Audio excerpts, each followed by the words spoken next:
में कादम्बिनी गांगुली। कादम्बिनी गांगुली कौन है?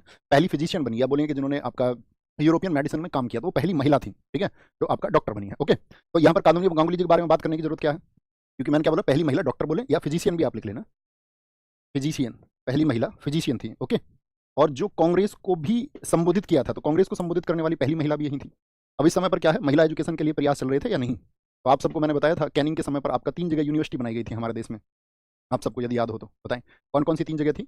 एक तो कलकत्ता था, है ना, एक आपका बंबई में, और एक मद्रास में। 3 जगह पर क्या हुआ था, आपका यूनिवर्सिटी बनाई गई थी। तो ये कलकत्ता यूनिवर्सिटी की वजह से ये लोग यहाँ पर, किस यूनिवर्सिटी की वजह से? कलकत्ता यूनिवर्सिटी।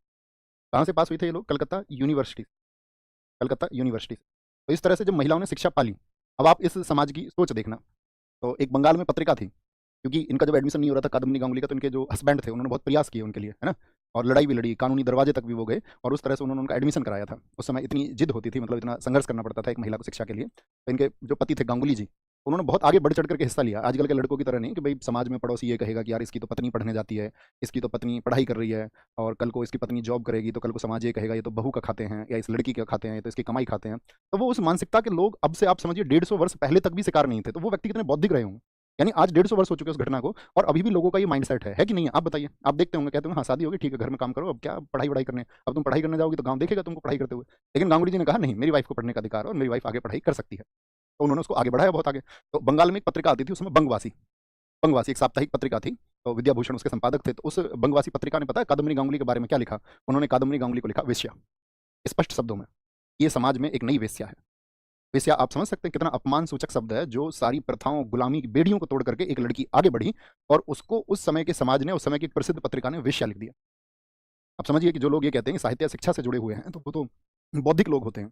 अब जो कोई एक संपादक है, तो उस समय के समाज की सोच क्या रही हो, आगे पढ़ने वाली, और ये समाज ऐसा ही है बच्चे। मैं आपसे बताता हूँ, 150 वर्ष पहले की बात नहीं है, ये समाज आज भी ऐसा ही है। जब जब आप गुलामी की बेड़ियों को तोड़ेंगे, जब जब आप आगे बढ़ेंगे, तब तब ये समाज आपके ऊपर लांछन लगाएगा, और आपको उसको इग्नोर करना होगा। सावित्रीबाई फुले जी के साथ भी तो यही हुआ।